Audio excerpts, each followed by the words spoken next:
북한 내부가 발칵 뒤집혔습니다. 2023년 2월 평양 노동당 중앙위원회 회의실. 저는 김여정 동무 옆에서 회의록을 작성하고 있었습니다. 경공업 부문 예산을 30% 삭감하고 그 자금을 국방공업에 투입하도록 하시오. 김정은 원수님께서 경제정책에 대해 지시하셨습니다. 모든 간부들이 고개를 숙였습니다. 그때 김여정 동무가 말했습니다. 원수님, 그건 잘못된 판단입니다. 경공업 예산은 20%만 삭감하고 나머지는 평양 건설에 투입해야 합니다. 회의실 공기가 얼어붙었습니다. 하지만 놀랍게도 김정은은 고개를 끄덕였습니다. 그날 이후 제 삶은 완전히 달라졌습니다. 과연 저는 그 회의실에서 무엇을 목격했을까요? 이 이야기가 궁금하시다면 좋아요, 구독 부탁드리고 어디서 시청하고 계신지 함께 댓글로 남겨주세요. 여러분의 관심이 큰 힘이 됩니다. 그럼 이야기 시작하겠습니다. 2013년 3월 저는 노동당 중앙위원회 복도를 걷고 있었습니다. 복도는 깨끗했어요. 대리석 바닥이 반짝거렸죠. 김일성 주석님과 김정일 장군님 초상화가 벽마다 걸려 있었습니다. 박선영 동무, 조직지도부 부장이 저를 불렀습니다. 저는 그분 앞에 섰어요. 등에 땀이 흘렀습니다. 김여정 동무 비서실로 발령났소. 그 말을 듣는 순간 다리에 힘이 풀렸어요. 김여정 동무, 원수님의 여동생, 당에서 떠오르는 별, 그분의 비서가 된다고요? 영광입니다. 부장 동무. 저는 고개를 깊이 숙였어요. 내일부터 출근이요. 실수하지 마시오.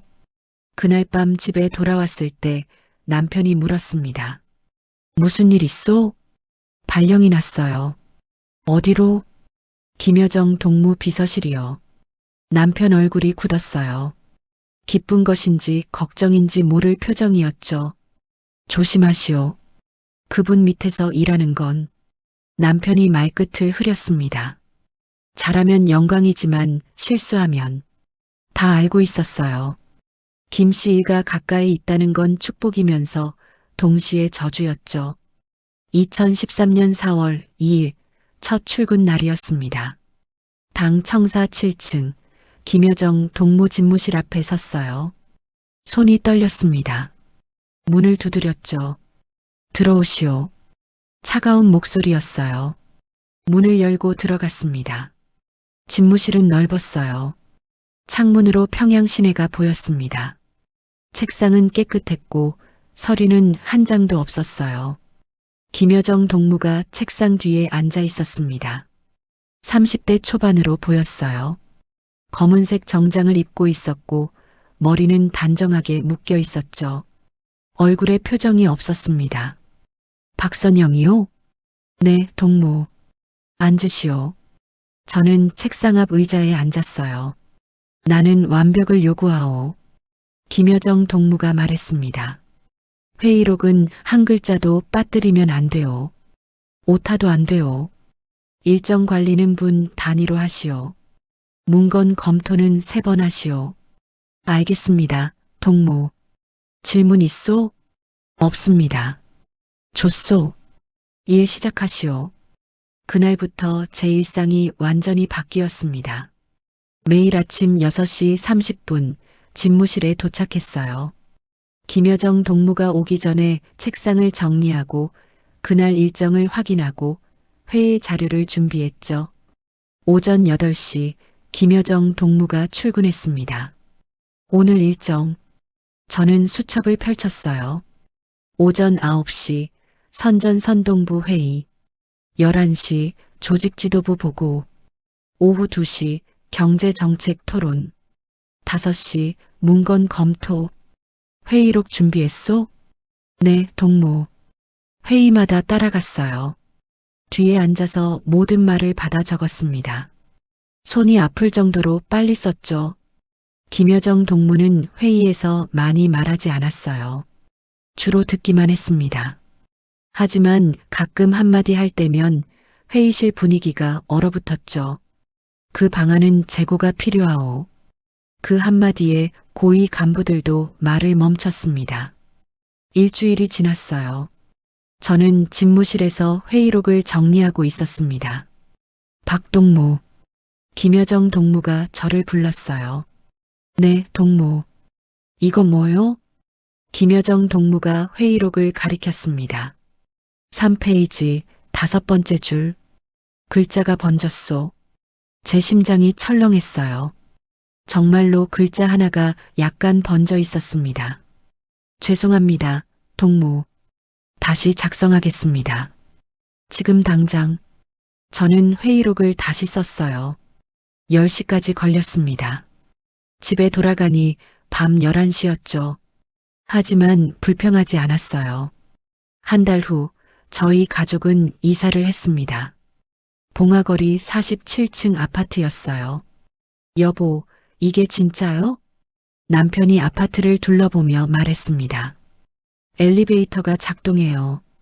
엘리베이터가 평양에서 엘리베이터가 제대로 작동하는 건물은 손에 꼽았어요. 전기가 없으니까요. 거실 창으로 대동강이 보였습니다. 저 멀리 주체 사상탑도 보였고요. 밤에는 평양 야경이 펼쳐졌죠. 엄마, 내 방이에요? 8살 딸이 방을 뛰어다녔어요. 응, 내 방이야. 딸은 신이 났어요. 이전 집은 방이 하나뿐이었거든요. 이제 딸만의 방이 생긴 거였죠. 특별 배급도 늘어났습니다. 매달 흰쌀 20kg, 돼지고기 5kg, 식용유 2병, 중국산 사과도 왔고 수입 과자도 왔어요. 엄마, 이거 뭐예요? 딸이 초콜릿을 들고 물었습니다. 초콜릿이야. 달아요. 맛있어요. 딸이 웃으며 초콜릿을 먹었어요. 저는 그 모습을 보면서 생각했습니다. 우리는 정말 복받았구나. 평양에 사는 사람 중에서도 이렇게 사는 사람이 몇이나 될까요? 100명 중 하나? 1000명 중 하나? 주말이었어요. 딸과 함께 거실 소파에 앉아 있었습니다. 엄마, 학교에서 선생님이 그러는데요. 뭐래? 조국을 위해 열심히 공부하래요. 엄마처럼 당 일꾼이 되래요. 저는 딸 머리를 쓰다듬었어요. 그래, 열심히 해. 엄마는 뭐 하는 거예요? 당에서? 어떻게 설명하죠? 8살에게요? 엄마는 나라를 위해 일하는 거야. 나라? 응. 우리 조국, 조선민주주의인민공화국. 그럼 엄마가 한 일은 좋은 일이에요?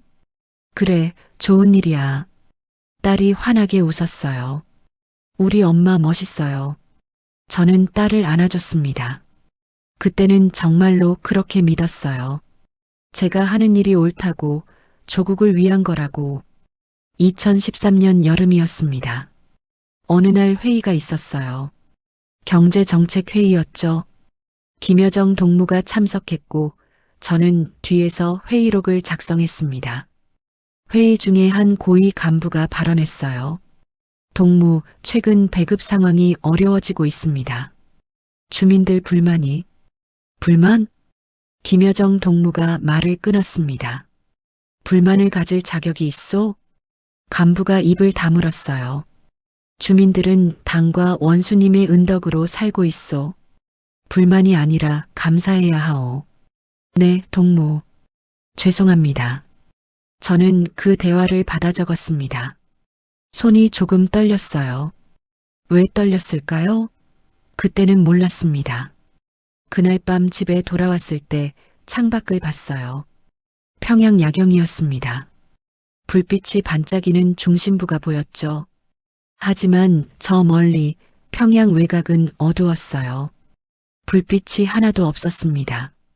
같은 평양인데 왜 저렇게 다를까? 작은 의문이었어요. 아주 작은. 그때는 그냥 지나쳤습니다. 2013년 가을 딸 학교에서 학부모 모임이 있었어요. 박선영 동무 따님은 모범적입니다. 선생님이 말했어요. 공부도 잘하고 사상도 투철하고 미래의 당 일꾼감입니다. 저는 자랑스러웠어요. 집에 오는 길에 딸이 물었습니다. 엄마, 우리는 복 받은 거죠? 응? 선생님이 그러는데요. 조국에 충성하면 당에서 복을 준대요. 우리처럼요. 저는 딸 손을 잡았어요. 그래, 우리는 복 받았어. 그럼 충성 안 하는 사람은요? 복 못 받는 거예요? 저는 대답하지 못했어요. 8살 아이의 질문이 왜 이렇게 무거웠을까요? 자, 집 가자. 저녁 먹어야지. 질문을 돌려서 피했습니다. 2013년 겨울이었어요. 김여정 동무 집무실에서 문건을 검토하고 있었습니다. 박동무. 네, 동무. 올해 일 잘했소. 저는 깜짝 놀랐어요. 김여정 동무가 칭찬을 하다니. 감사합니다, 동무. 내년에도 잘 부탁하오. 최선을 다하겠습니다. 김여정 동무가 고개를 끄덕였어요. 그날 저녁 집에 돌아와서 남편에게 말했습니다. 여보, 김여정 동무가 일 잘한다고 했어요. 남편이 미소를 지었어요. 잘 됐소. 조심스럽게 계속 일하시오. 네. 저는 거실 창으로 평양 야경을 바라봤습니다. 불빛이 반짝이고 있었어요. 우리는 정말 복받았어. 그때는 진심으로 그렇게 생각했습니다. 김여정 동무 밑에서 일하는 게 영광이라고, 평양 중심부에 사는 게 당연하다고, 특별 배급을 받는 게 우리 권리라고. 하지만 창밖 저 멀리 어둠 속에는 불빛 하나 없는 곳들이 있었어요. 저는 그걸 보면서도 눈을 돌렸습니다. 아직은 보고 싶지 않았거든요. 그 어둠이 의미하는 걸요. 그렇게 3년이 흘렀습니다. 저는 김여정 동무 비서실에서 매일 회의록을 썼어요. 하루에 3개, 4개씩요. 어느 날 아침이었습니다. 출근해서 복도를 걷는데 최 부장 사무실 문이 열려 있었어요. 이상했습니다. 최 부장은 항상 일찍 출근하는 사람이었거든요. 문을 닫아두고 일했죠. 사무실을 들여다봤어요. 텅 비어 있었습니다. 책상 위에 서류도 없고 서랍도 비어 있고 벽에 걸렸던 달력도 사라졌어요. 먼지만 희미하게 남아 있었습니다. 최 부장은 어디 갔습니까? 지나가던 간부에게 물었어요. 조직 결정으로 이동했소. 어디로요? 그건 간부가 저를 잠깐 보더니 고개를 저었습니다. 나도 모르오. 그날 점심시간에 다른 직원들이 수군거리는 소리를 들었어요. 최 부장 말이야. 쉿. 조용히 해. 저는 밥을 먹다 말고 귀를 기울였습니다. 갑자기 사라졌잖아. 어제까지 있었는데. 그런 이야기 하지 마. 우리도 조심해야 해. 목소리가 낮아졌어요. 저는 밥맛이 없었습니다. 숟가락을 내려놨죠. 최 부장은 친절한 사람이었어요. 제가 처음 왔을 때 많이 도와줬거든요. 선영 동무 회의록은 이렇게 쓰는 거예요. 김여정 동무는 완벽주의자니까 꼼꼼하게 하세요. 그 목소리가 아직도 들리는 것 같았습니다. 그날 저녁 집에 가서 남편에게 말했어요. 여보, 최 부장이 사라졌어요. 남편이 밥을 먹다 멈췄습니다. 사라졌다니? 어제까지 있었는데 오늘 아침에 보니까 사무실이 텅 비어 있었어요. 남편 얼굴이 굳었어요. 선영 동무. 남편이 젓가락을 내려놨습니다. 그런 이야기 밖에서 하지 마시오. 왜요? 묻지도 마시오. 모르는 게 나아. 남편이 밥을 다시 먹었어요. 저는 더 묻지 않았습니다. 하지만 그날 밤 잠이 안 왔어요. 최 부장한테 무슨 일이 있었을까? 며칠 후 또 회의가 있었습니다. 경제정책회의였어요. 김여정 동무도 참석했죠. 한 간부가 보고했습니다. 농업 생산량이 목표치에 미달했습니다. 이유가 뭐요? 김여정 동무가 물었어요. 비료 부족과 기상 악화가. 변명하지 마시오. 김여정 동무 목소리가 차갑게 식었습니다. 목표를 달성하지 못한 건 노력이 부족한 거요. 사상이 해이한 거요. 죄송합니다, 동무. 간부가 고개를 숙였어요. 저는 그 대화를 받아 적었습니다. 손이 조금 떨렸어요. 비료가 없으면 농사를 어떻게 지어요? 비가 안 오면 어떡하고요? 하지만 그런 생각을 입 밖에 낼 수는 없었습니다. 회의가 끝나고 복도로 나왔어요. 그 간부가 벽에 기대서 있었습니다. 얼굴이 창백했어요. 저는 그냥 지나쳤습니다. 뭐라고 말할 수가 없었거든요. 일주일 후 그 간부 자리도 비었습니다. 딸이 11살이 됐어요. 어느 날 저녁 딸이 물었습니다. 엄마, 박 이모는 왜 안 와요? 박 이모는 최 부장이었어요. 이모가 바빠서 그래. 벌써 6개월이나 안 왔어요. 딸이 고개를 갸우뚱했습니다. 이모한테 무슨 일 있어요? 전화도 안 받아요. 저는 설거지하던 손을 멈췄어요. 이모는 다른 곳으로 일하러 갔어. 어디요? 엄마도 몰라. 왜 몰라요? 같이 일했잖아요. 딸이 제 얼굴을 빤히 봤어요. 저는 대답할 수 없었습니다. 숙제 다 했어? 방 가서 공부해. 엄마, 왜 화나요? 화 안 났어. 가서 공부나 해. 딸이 방으로 들어갔어요. 저는 싱크대 앞에 서서 한참을 있었습니다. 왜 이렇게 됐을까요? 1년이 더 지났습니다. 회의가 점점 많아졌어요. 김여정 동무가 참석하는 회의가 늘어났죠. 회의마다 김여정 동무가 발언했습니다. 그 방안은 재고가 필요하오. 다시 검토하시오. 내 의견은 이렇소. 고위 간부들이 고개를 끄덕였어요. 아무도 반대하지 않았습니다. 예전에는 안 그랬거든요. 예전엔 간부들이 토론했어요. 의견을 나누고 때로는 목소리를 높이기도 했죠. 하지만 이제는 조용했습니다. 김여정 동무가 말하면 다들 네, 동무하고 따랐어요. 저는 회의록을 쓰면서 그 변화를 느꼈습니다. 언제부터였을까요? 어느 날 오후였습니다. 김여정 동무 집무실에서 문건을 정리하고 있었어요. 책상 위에 서류 뭉치가 있었습니다. 당 간부 인사조정 명단. 표지에 그렇게 쓰여 있었어요. 보면 안 되는 거였습니다. 알았어요. 하지만 서류가 조금 펼쳐져 있었어요. 이름들이 보였습니다. 최 부장 이름이 있었어요. 그리고 며칠 전에 사라진 간부 이름도요. 이름 옆에 작은 표시가 있었습니다. 빨간 점. 박동무. 김여정 동무 목소리였어요. 저는 화들짝 놀라서 서류에서 눈을 뗐습니다. 네, 동무. 뭘 보고 있었소? 아, 정리하려고. 김여정 동무가 제게 다가왔어요. 서류를 집어들었습니다. 이건 대회비요. 죄송합니다, 동무.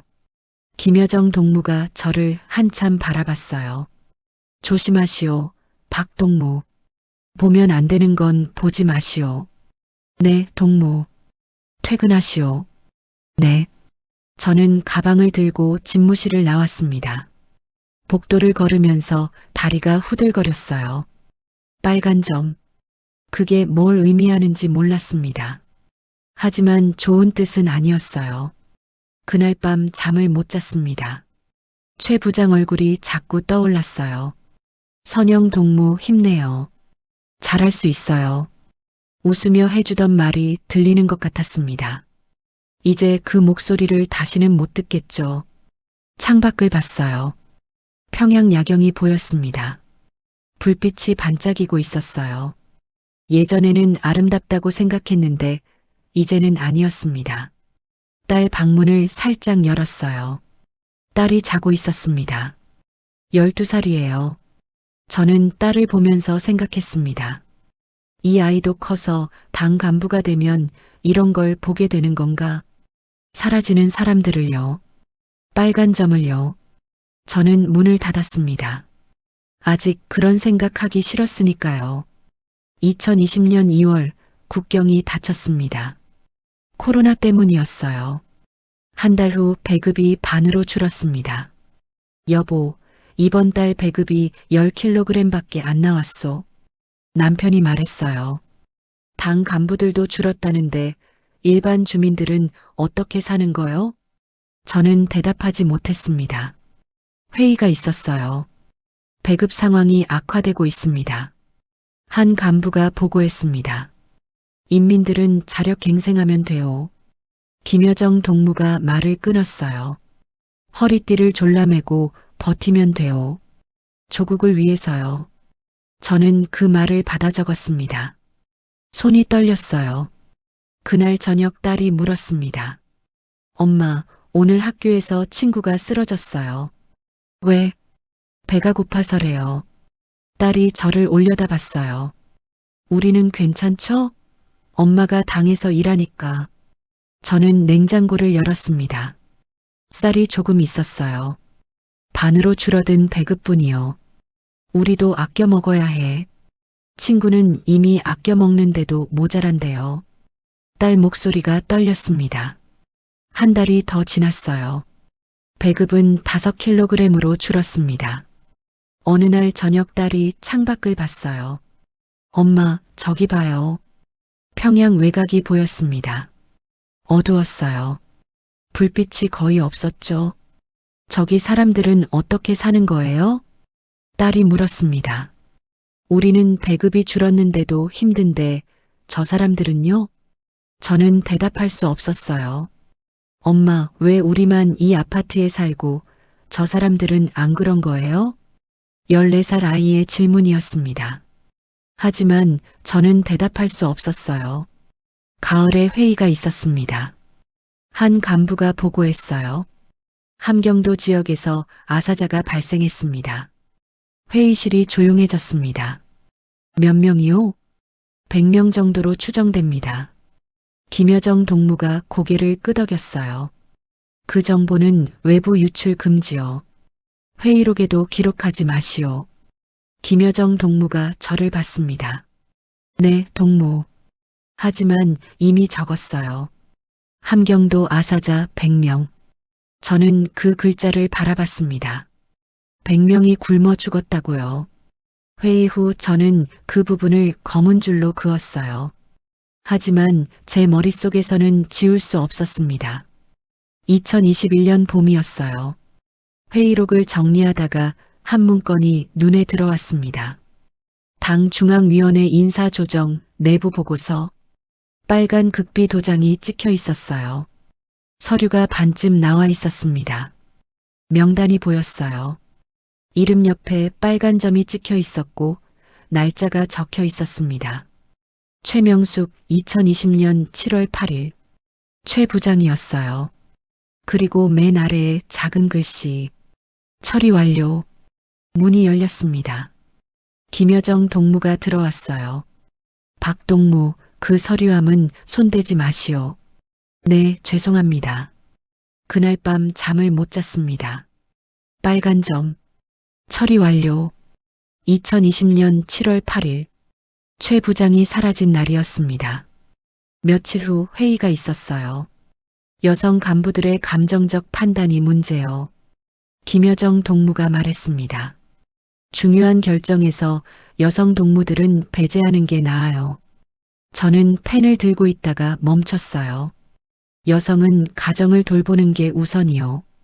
회의실이 조용했습니다. 여성 간부 몇 명이 있었는데 아무도 말하지 않았어요. 저도 말하지 않았습니다. 그냥 받아 적었어요. 여성 간부 감정적 판단 문제, 중요 결정 배제. 손이 떨렸습니다. 저도 여성인데요. 10년 동안 일했는데요.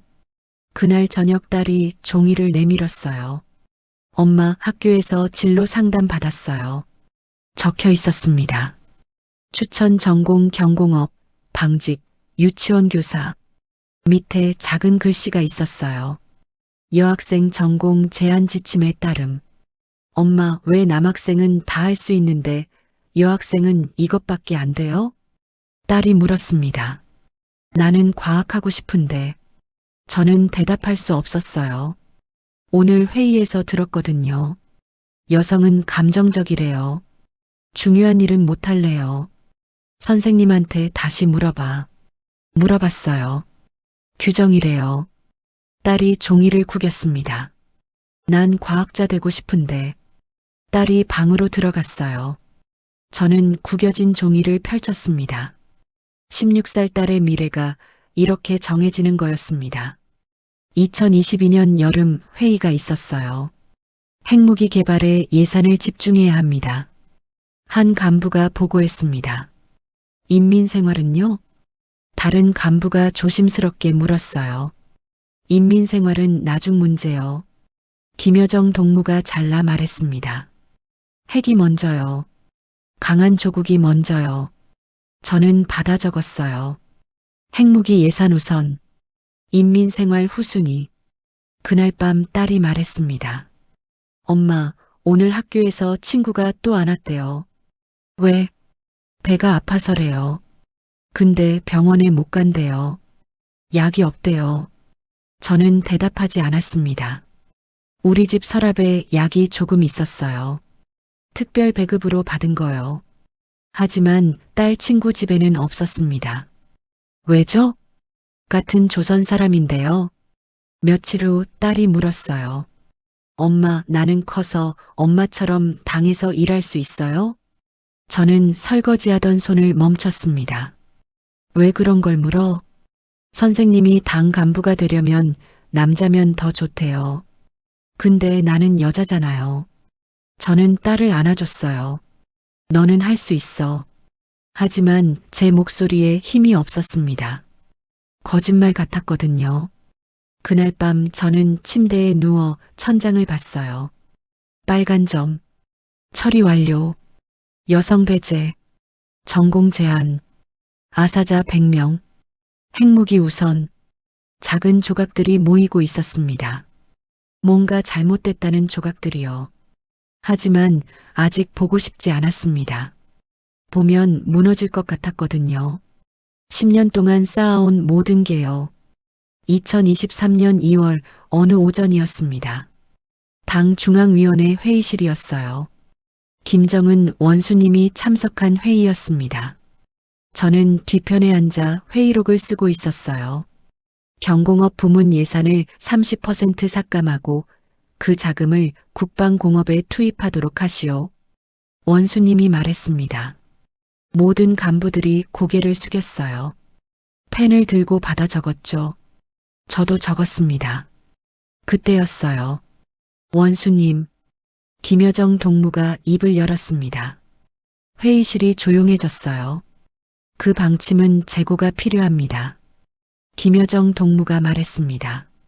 경공업은 20%만 삭감하고 평양 건설 예산을 먼저 확보해야 합니다. 저는 펜을 쥔 손이 떨렸어요. 원수님이 여동생을 바라봤습니다. 침묵이 흘렀습니다. 영원처럼 느껴지는 시간이었어요. 그리고 원수님이 고개를 끄덕였습니다. 그렇게 하도록 하시오. 저는 회의록에 적던 글씨가 흐트러졌어요. 원수님 지시가 여동생 한마디로 바뀐 거였습니다. 회의가 끝나고 집무실로 돌아왔어요.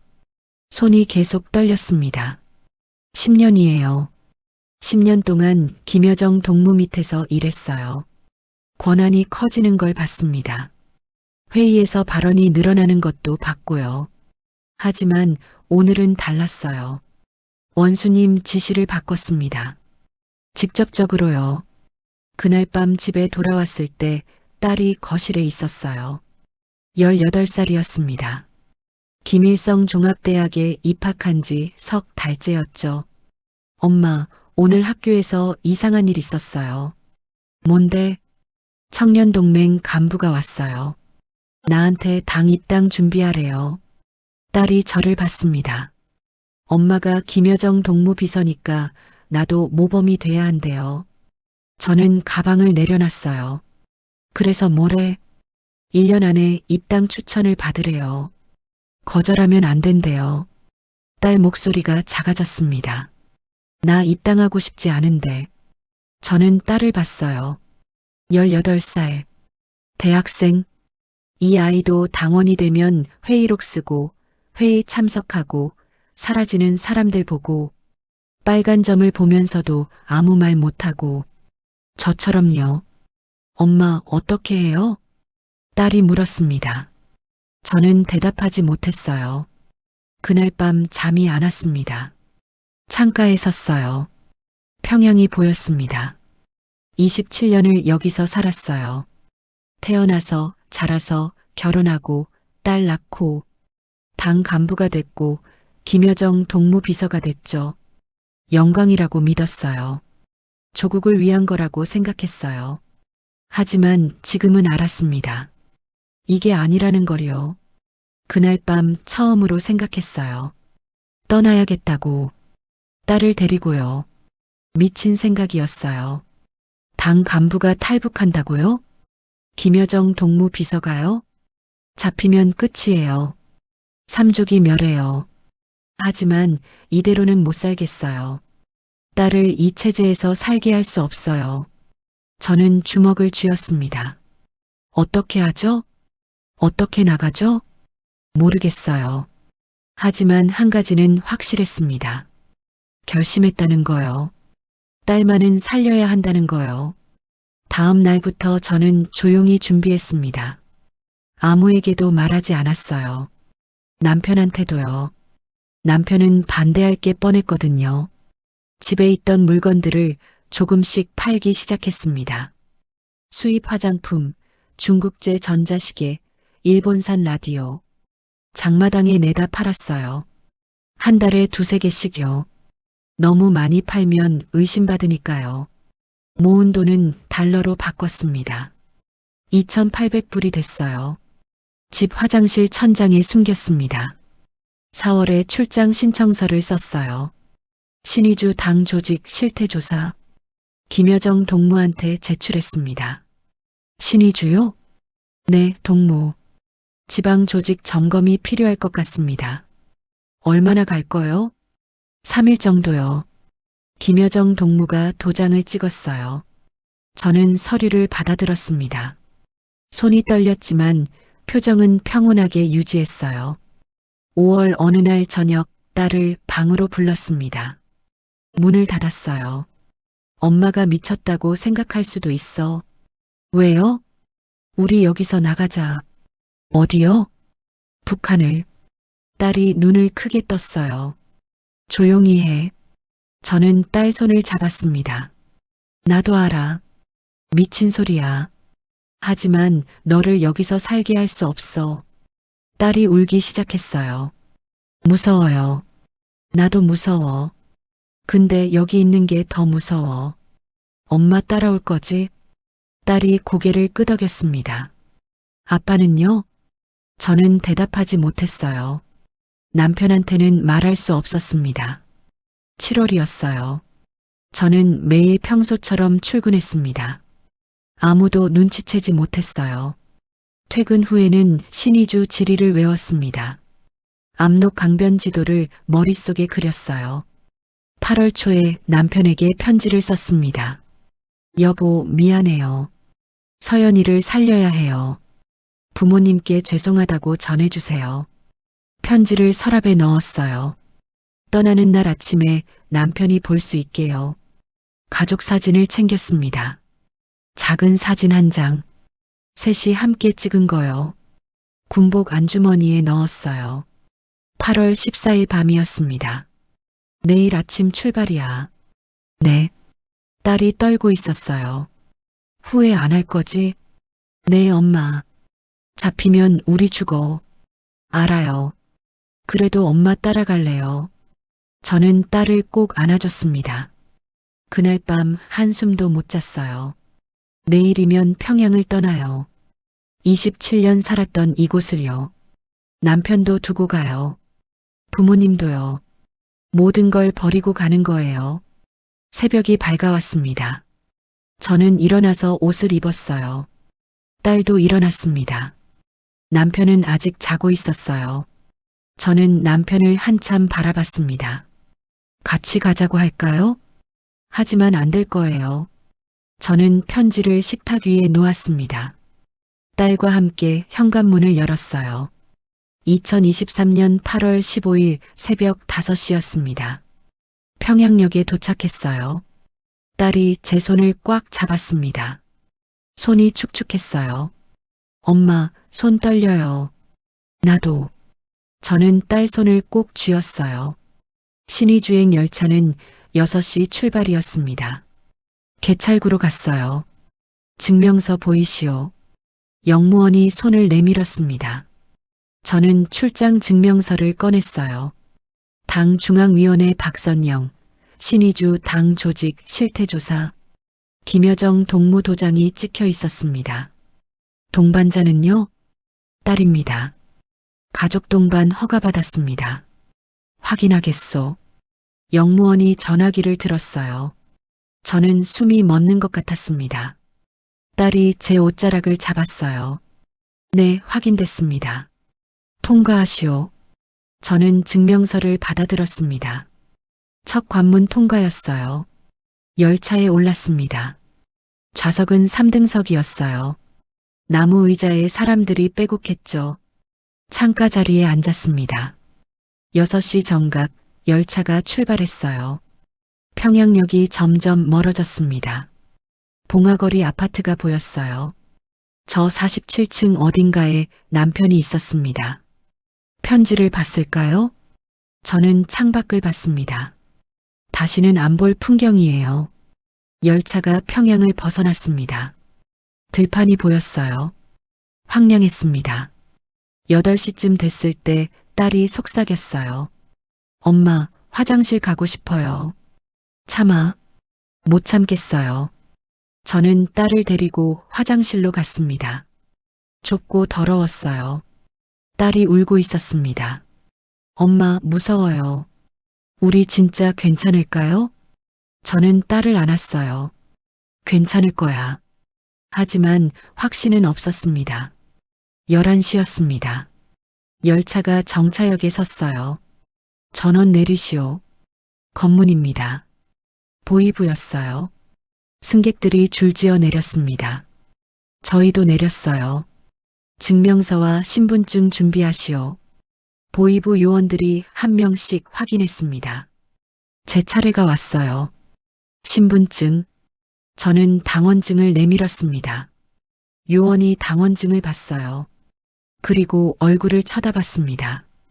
당 중앙위원회요? 네. 무슨 일로 신의주에? 출장입니다. 증명서 여기 있습니다. 요원이 증명서를 봤어요. 한참을 봤습니다. 너무 오래 보는 것 같았어요. 동반자는요? 제 딸입니다. 몇 살이요?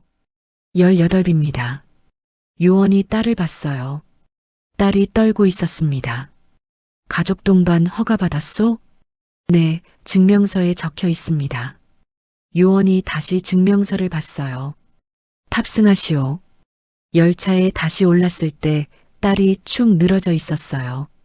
엄마, 다리에 힘이 안 들어가요. 조금만 참아. 곧 도착해.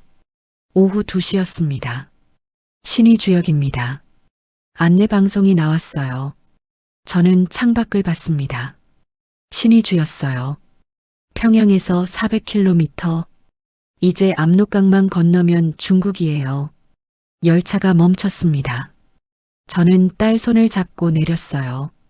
신의주역은 작았습니다. 사람도 많지 않았고요. 역 밖으로 나왔어요. 거리가 한산했습니다. 건물들이 낡았어요. 엄마, 이제 어떻게 해요? 숙소 가자. 일단 당 숙소로 갔습니다. 출장 온 간부들이 묵는 곳이에요. 당 중앙위원회에서 왔습니다. 네, 증명서 주시오. 숙소 관리인이 증명서를 확인하고 열쇠를 줬어요. 방은 작았습니다. 침대 하나에 책상 하나. 딸이 침대에 쓰러졌어요. 엄마, 진짜 무서웠어요. 저도 침대에 앉았습니다. 6시간 열차, 여러 번의 검문, 모두 통과했어요. 하지만 진짜는 지금부터였습니다. 오늘 밤 압록강을 건너야 해요. 밤 10시가 되자 저희는 숙소를 나왔습니다. 딸과 함께 어둠 속을 걸어갔죠. 압록강은 숙소에서 3km 떨어진 곳이었어요. 거리는 조용했습니다. 가로등이 거의 없었어요. 엄마, 손 놓지 마요. 응, 놓지 않을게. 강변에 도착했습니다. 물소리가 들렸어요. 저는 강을 내려다봤습니다. 8월 중순이었어요. 비가 안 와서 수위가 낮았습니다. 사전에 조사한 대로였어요. 저기 봐. 딸이 가리켰어요. 강 건너편에 불빛이 보였습니다. 중국이었어요. 얕은 곳을 찾아야 해. 저는 강변을 따라 걸었어요. 100m쯤 갔을 때 돌들이 보였습니다. 물 위로 나와 있었어요. 여기야. 저는 신발을 벗었습니다. 딸도 신발을 벗었어요. 엄마, 물 차가워요. 참아야 해. 저는 딸 손을 잡고 물에 들어갔습니다. 물이 발목까지 왔어요. 차가웠습니다. 한 걸음, 두 걸음. 물이 무릎까지 올라왔어요. 엄마, 미끄러워요. 천천히. 강바닥에 돌이 많았습니다. 조심스럽게 걸었어요. 물이 허리까지 왔습니다. 차가웠어요. 8월인데도 얼음물 같았습니다. 강 중간쯤 왔을 때였어요. 불빛이 보였습니다. 북한 쪽에서요. 엎드려. 저는 딸을 물속으로 끌어당겼어요. 순찰되었습니다. 손전등 불빛이 강변을 비추고 있었어요. 저희 쪽으로 오고 있었습니다. 엄마. 쉿. 딸 입을 막았어요. 숨을 참았습니다. 손전등 불빛이 강 위를 지나갔어요. 저희에게서 10m 떨어진 곳이었습니다. 발소리가 들렸어요. 군화 소리. 2명인 것 같았습니다. 요즘 탈북자가 늘었다던데. 그러게. 어제도 1명 잡혔다더라. 목소리가 들렸어요. 저는 물속에서 숨을 죽였습니다. 딸이 떨고 있었어요. 여기도 한번 보자. 손전등이 저희 쪽으로 왔습니다. 불빛이 물 위를 훑었어요. 저는 딸을 더 낮게 눌렀습니다. 물이 턱까지 왔어요. 아무것도 없는데. 가자. 발소리가 멀어졌습니다. 저는 고개를 들었어요. 순찰대가 사라지고 있었습니다. 가자. 빨리. 저는 딸을 일으켜 세웠어요.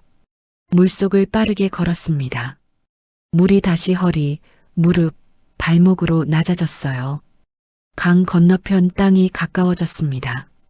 마지막 몇 걸음. 저는 딸과 함께 물에서 나왔어요. 땅을 밟았습니다. 중국 땅이었어요. 엄마, 우리 건넜어요.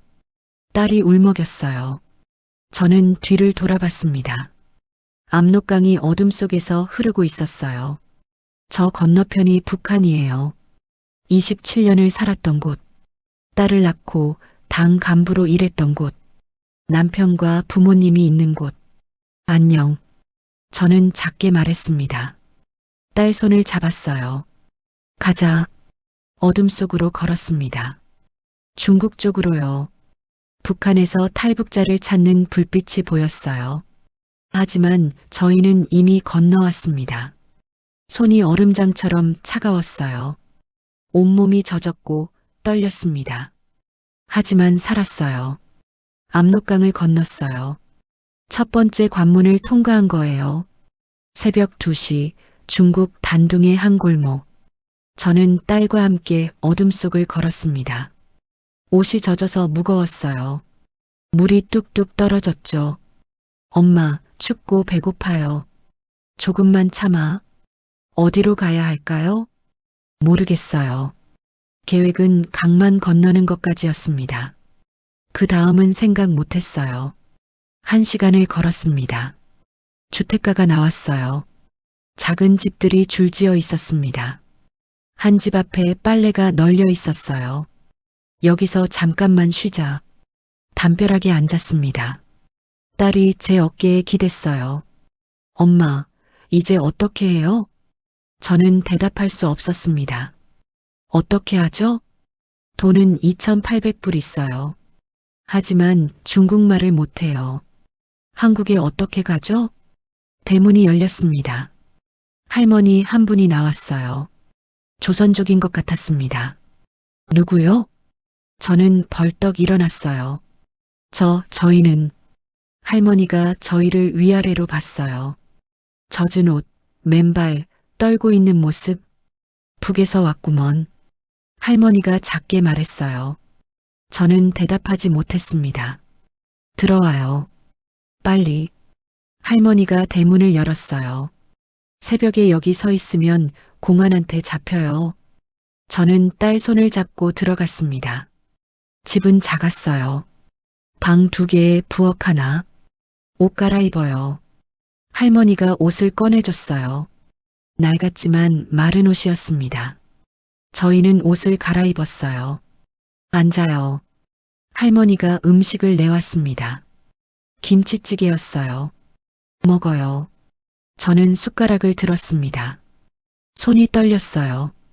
김치찌개를 한 숟가락 떠먹었습니다. 눈물이 났어요. 딸도 울면서 먹었습니다. 천천히 먹어요. 할머니가 옆에 앉았어요. 며칠이나 굶었어요? 이틀이요. 어디서 왔어요? 평양이요. 할머니가 눈을 크게 떴어요. 평양에서 여기까지? 네. 혼자 둘이서? 네. 할머니가 한숨을 쉬었어요. 여기 얼마나 있을 거예요? 모르겠어요. 한국에 가야 하는데. 한국 가려면 돈이 필요해요. 얼마나요? 여기서 베트남까지 5,000불은 있어야 해요. 5,000불. 저는 2,800불밖에 없었어요. 2,000불 모자라요. 할머니가 잠시 생각하더니 말했어요. 일단 여기 숨어 있어요. 공안 단속 심해요. 어디 숨어요? 할머니가 천장을 가리켰어요. 작은 다락방이었습니다. 6평도 안 될 것 같았어요. 여기 있으면 밖에서 안 보여요. 감사합니다. 고마워할 것 없어요. 나도 북에서 왔으니까요. 할머니가 쓸쓸하게 웃었어요. 40년 전에요. 그날부터 저희는 다락방에 숨었습니다. 창문도 작았어요. 햇빛이 거의 안 들어왔죠. 밖에 나갈 수도 없었습니다. 공안이 수시로 단속한다고 했어요. 이틀, 사흘, 일주일. 할머니가 하루 2끼 음식을 가져다 줬어요. 오늘은 공안이 왔다 갔어요. 탈북자 찾는다고. 조심하세요. 저는 고개를 끄덕였습니다.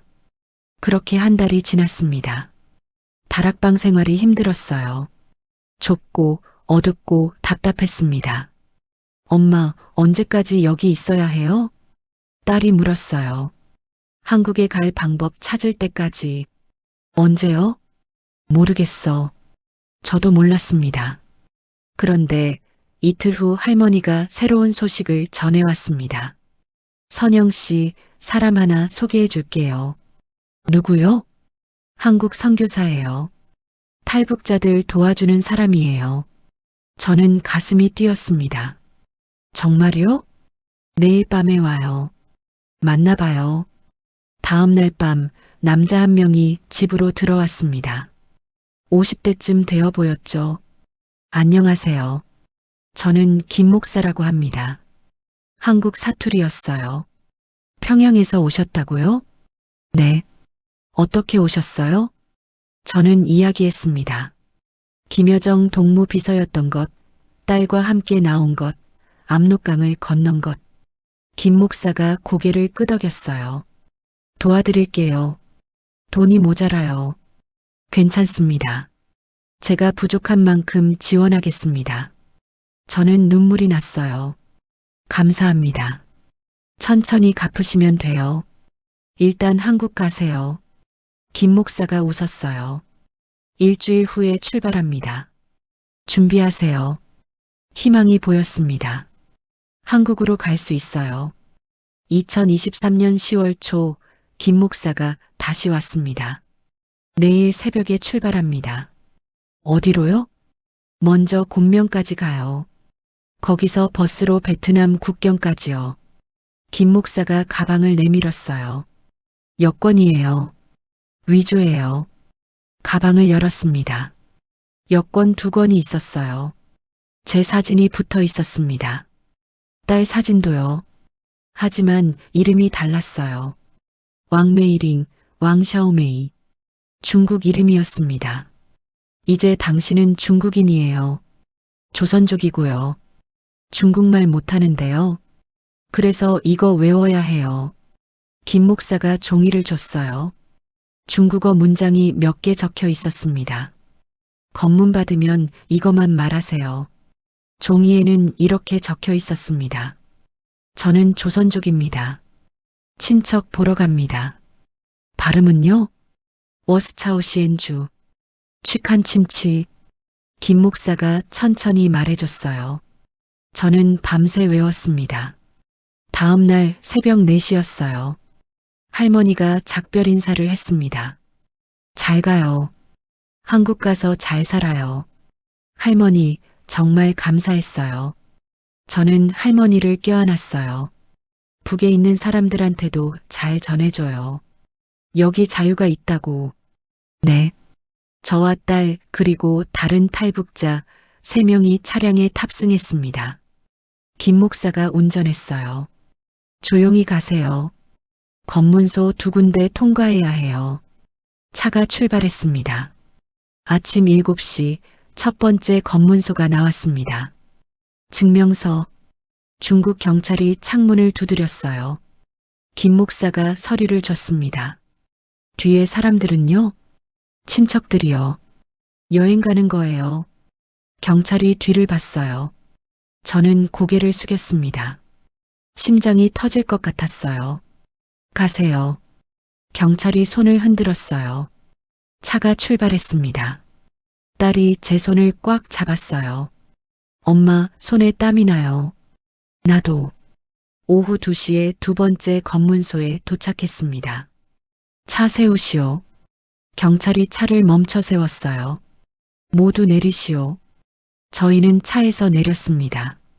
신분증 보이시오. 저는 위조 여권을 꺼냈어요. 손이 떨렸습니다. 왕메이링? 네. 경찰이 저를 봤어요. 어디 가시오? 친척. 보러. 중국어가 안 나왔어요. 취한 침치. 딸이 옆에서 말했어요. 경찰이 딸을 봤습니다. 조선족이요? 네. 딸이 고개를 끄덕였어요. 경찰이 한참 저희를 봤습니다. 영혼처럼 느껴졌어요. 가시오. 저는 여권을 받아들었습니다. 차에 올랐어요. 다리에 힘이 풀렸습니다. 저녁이 됐어요. 차가 작은 마을에 섰습니다. 여기서 하룻밤 자고 내일 베트남 국경으로 가요. 여간이었어요. 방 하나에 5명이 잤습니다. 저는 잠이 안 왔어요. 내일이면 베트남이에요. 베트남에서 한국 대사관 가면 이 모든 걸 끝낼 수 있습니다. 다음 날 아침 일찍 버스를 타고 출발했습니다. 큰 버스에 사람들이 가득 찼죠. 저기 탈북자 있는 것 같은데. 중국말이라 알 수 없었지만 왠지 눈치가 보였습니다. 딸과 저는 움츠러들어 고개를 푹 숙일 수밖에 없었죠. 버스는 6시간을 달렸습니다. 베트남 국경입니다. 김 목사가 말했어요. 국경 검문소가 보였습니다. 여기가 가장 위험해요. 조용히 하세요. 버스가 멈췄어요. 베트남 경찰이 올라왔습니다. 여권. 한 명씩 확인하기 시작했어요. 제 차례가 왔습니다. 여권. 저는 위조 여권을 줬어요. 경찰이 여권을 펼쳤습니다. 한참 봤어요. 너무 오래 보는 것 같았습니다. 목적이 뭐요?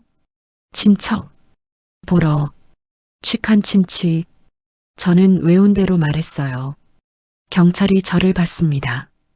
그리고 여권을 돌려줬어요. 가시오. 버스가 국경을 넘었습니다. 베트남이었어요. 김 목사가 뒤를 돌아봤어요. 축하합니다. 이제 안전해요. 저는 눈물이 났습니다. 딸을 안았어요. 우리 해냈어. 응, 엄마. 창밖을 봤습니다. 베트남 땅이었어요. 중국에서 사흘이 걸렸어요. 2번의 검문, 국경 통과, 모두 넘어왔습니다. 이제 한국 대사관만 가면 돼요. 베트남 하노이였습니다. 김 목사가 저희를 호텔에 데려다 줬어요. 여기서 하루 쉬세요. 내일 대사관 가요.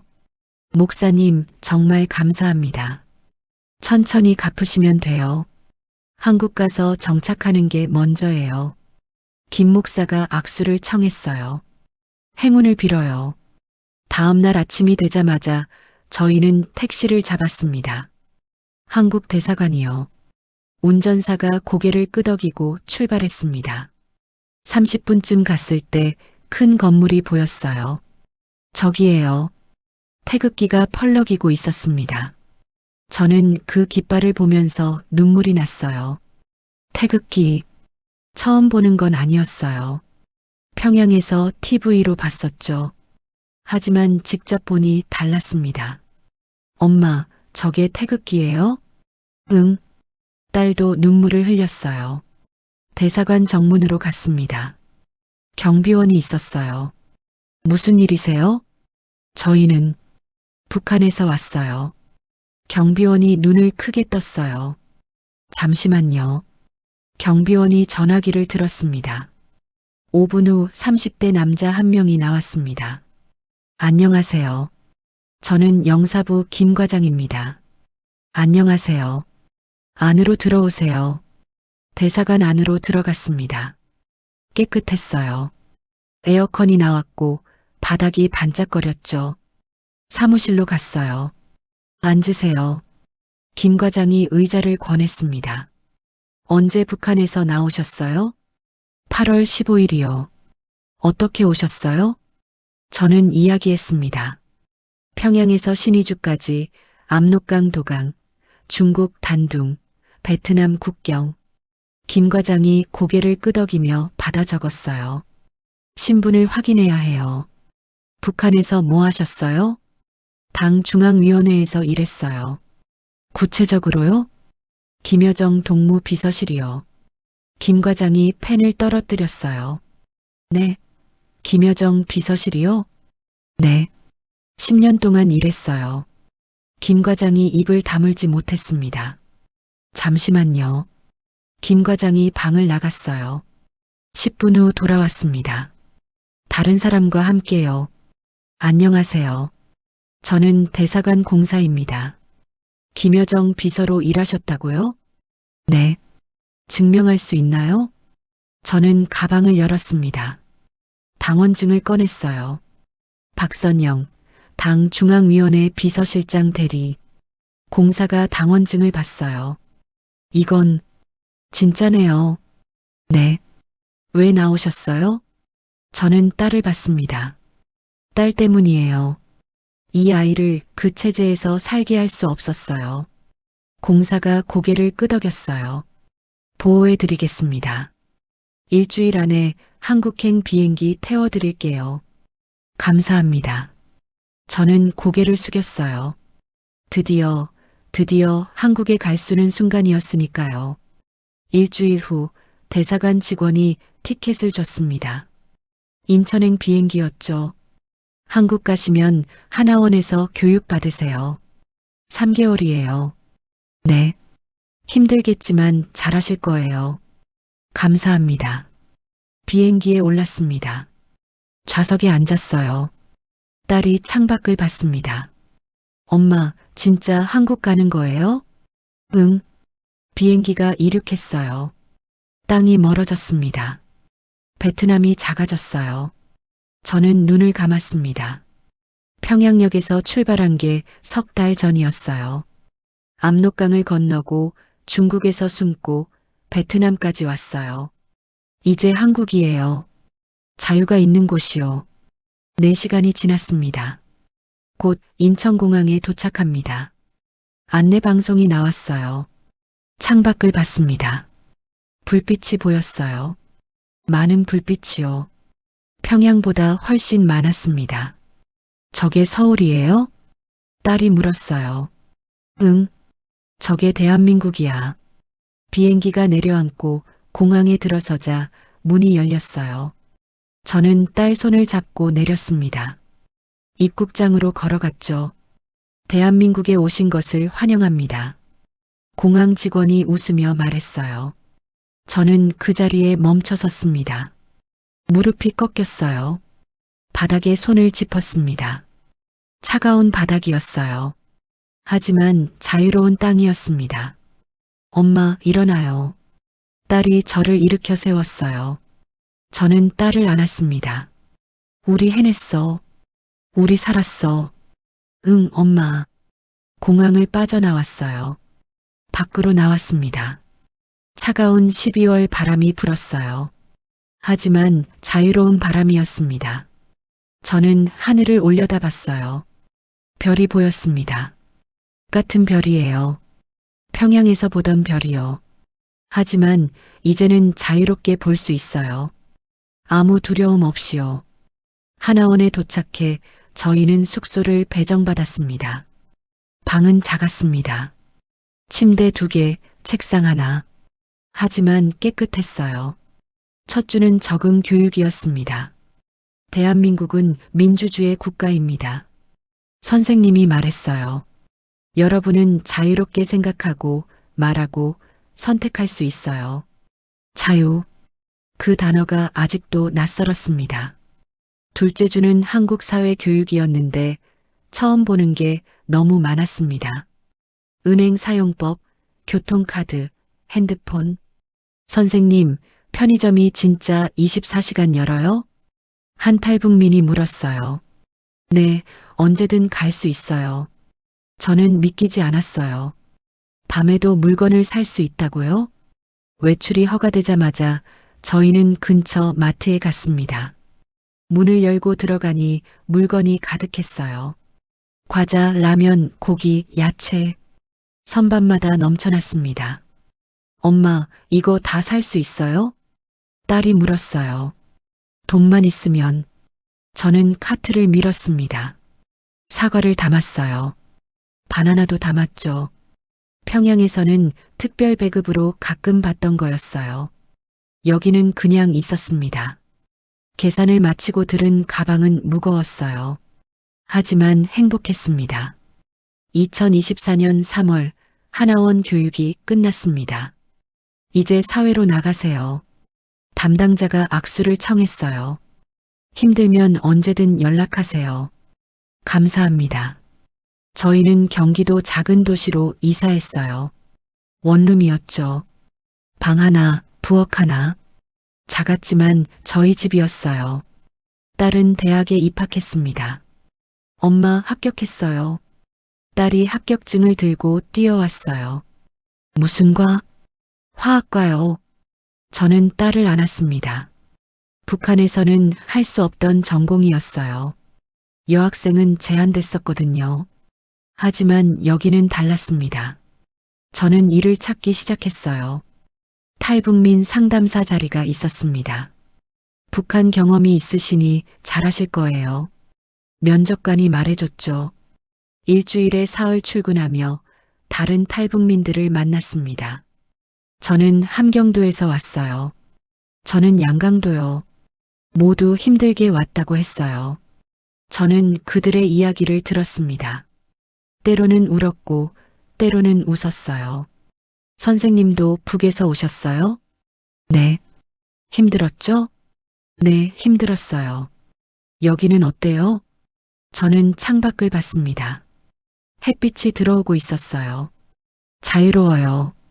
2025년이 되면서 한국에 온 지 1년이 지났습니다. 어느 날 딸이 물었습니다. 엄마, 아빠 보고 싶어요. 저도 보고 싶었어요. 남편 얼굴이 떠올랐습니다. 편지를 봤을까요? 화났을까요? 용서했을까요? 나도 보고 싶어. 연락할 수 있어요? 안 돼. 위험해. 남편한테 연락하면 남편이 잡혀갈 거예요. 탈북자 가족이라고요.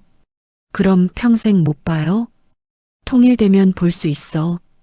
통일이 언제 돼요? 저는 대답할 수 없었습니다. 언제 될까요? 10년? 20년? 50년? 모르겠어요. 하지만 희망은 있었습니다. 어느 날 밤 유튜브를 통해 북한 소식을 볼 수 있었죠. 평양 시내 최근 모습. 영상에서는 봉화거리가 보였습니다. 저희가 살던 아파트요. 47층 어딘가에 남편이 있을 거예요. 잘 있어요? 저는 화면에 대고 작게 말했습니다. 미안해요. 우리 딸 살리려고 그랬어요. 댓글에서는 많은 사람들의 응원이 담겨 있었죠. 북한 사람들 불쌍해요. 빨리 통일됐으면 좋겠어요. 저도 그렇게 바랐습니다. 다음 날 아침 딸과 함께 편의점에 갔습니다. 엄마, 이거 사요. 딸이 초콜릿을 들었어요. 계산하고 나와 길을 걸으면서 초콜릿을 먹었습니다. 달았어요. 엄마, 행복해요? 딸이 물었어요. 저는 딸을 봤습니다. 19살이에요. 대학생이고 화학을 공부하고 자유롭게 살고 있어요. 응, 행복해. 정말이었어요. 아직 낯선 게 많았습니다. 가끔은 외로웠고 가족이 그리웠어요. 하지만 행복했습니다. 딸이 웃고 있었거든요. 자유롭게요. 2025년 12월, 오늘은 딸 생일이에요. 20살이 됐습니다. 케이크를 샀어요. 큰 걸로요. 생일 축하해. 딸이 웃으며 촛불을 껐습니다. 엄마, 소원 빌었어요. 무슨 소원? 비밀이에요. 딸이 환하게 웃었어요.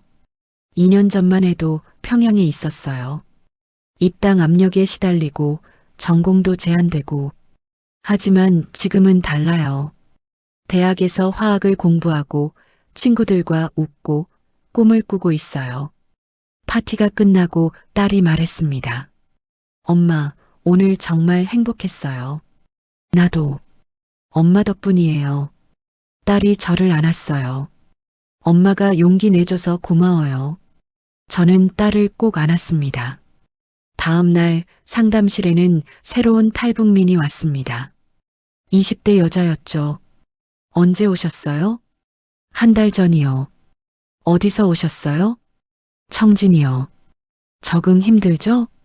네, 모든 게 낯설어요. 저는 그녀 손을 잡았습니다. 저도 그랬어요. 근데 곧 익숙해질 거예요. 정말요? 네. 1년 지나면 놀라실 거예요. 얼마나 많이 변했는지. 그녀가 조금 웃었어요. 선생님은 지금 행복하세요? 네. 행복해요. 정말이었어요. 저녁에 집으로 돌아왔습니다. 딸이 공부하고 있었어요. 엄마, 오늘 좋은 일 있었어요. 뭔데? 장학금 받았어요. 딸이 서류를 보여줬어요. 진짜? 축하해. 1년 등록금 다 나온대요. 저는 딸을 안아줬어요. 우리 딸 대단하네. 엄마가 더 대단해요. 일하면서 나 키우느라 얼마나 힘들었어요. 안 힘들었어.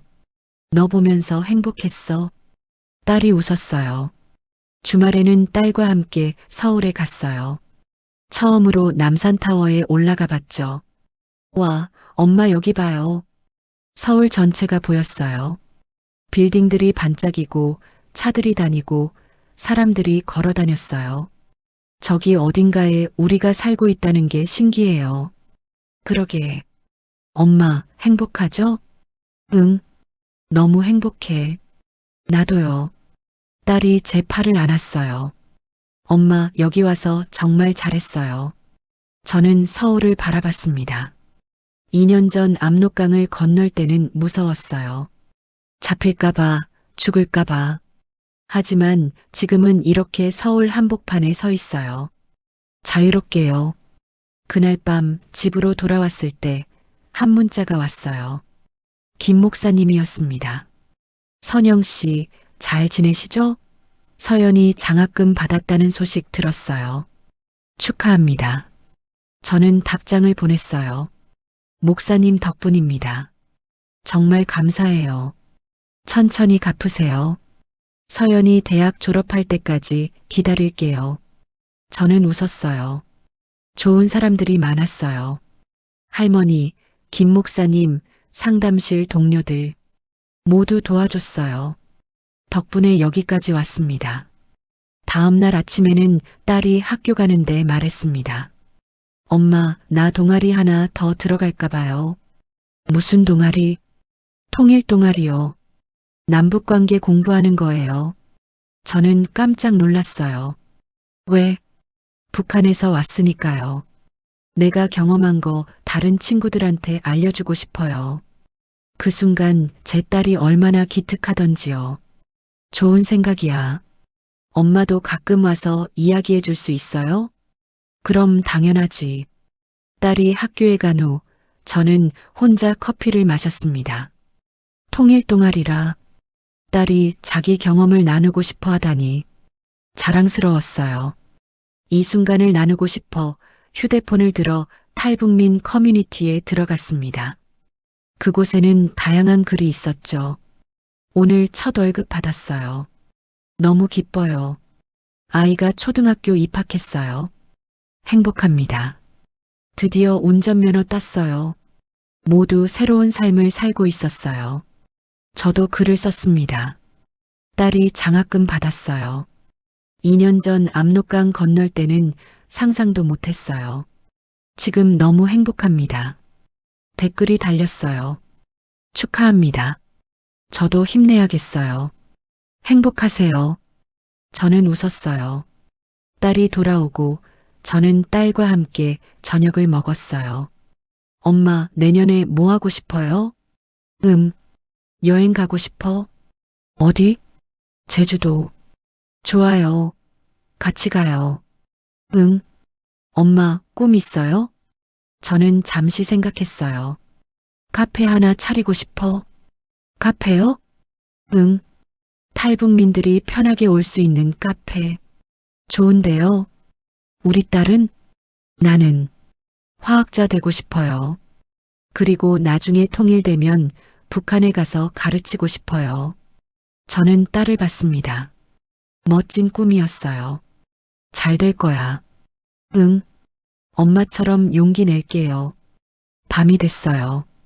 딸이 잠들었습니다. 저는 창밖을 봤어요. 별이 반짝이고 있었습니다. 2년 전 압록강에서 본 그 별이요. 하지만 이제는 두렵지 않았어요.